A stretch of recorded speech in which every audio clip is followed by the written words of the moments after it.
বুধবারে আমি আর আমার মিসেস ইয়েতে গেছিলাম, গুয়াহাটি গেছিলাম আর কি।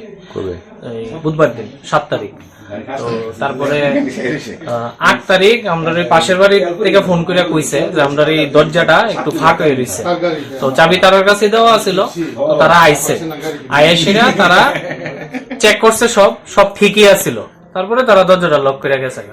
আমরা আজকে আইসি পরে দরজা, গেট দরজা সব আমরা খুলছি, খুললে সেটা তারপরে গিয়ে দেখি সবচেয়ে প্রথমে নজর গেছে এইদিকে ভাঙ্গা আছে শোকেসের নিচটা, এরপরে আলমিরা খোলা, আলমিরার লকার খোলা ভাঙ্গা, আর 4টা গোল্ডের আইটেম আছিল, 2 লাখ টাকার মতো হইব দাম।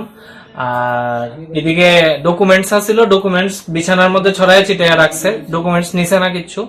তারপরে আমরা কোন দিক দিয়ে ঢুকছে এটা বুঝার লিগা দেখছি যে ফল সিলিং দিয়ে সেটা ঢুকছে, তারা ওইখানে ফল সিলিং ভাঙ্গে সেটা ভিতরে ঢুকছে। সবগুলা পার্টস খুললা তারা দেখছে, কিছু টুকিটাকি টাকা আছিল নিচে। কত টাকা হইব?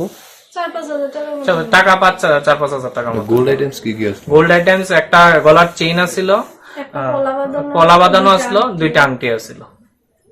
এমনি এই মানে বাড়ির কেউ কি ঘুমাইতে পারতে বলা? না, বাড়ি খালি।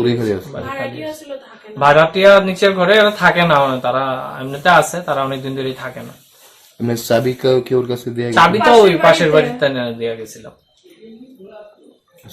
এমনি কারোর প্রতি কি কোনো সন্দেহ কিছু? আমরা মডিউলার কিচেন করা হয়েছে 2 মাস হয়েছে, তো এটা চলাকালীন রাজমিস্ত্রি, কাঠ মিস্ত্রি, সব রং মিস্ত্রি, সব ধরনের মিস্ত্রি আইছে, যারা ভিতরের ঘরেও গেছে, সব ঘরেই গেছে। এখন তারা কি চিনেননি আপনারা?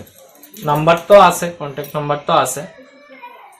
আর যেভাবে ফল সিলিংটা ভাঙ্গা ঢুকছে, তো মনে হইতেছে যে যেই আইছে যে আগের থেকে জানা আছে।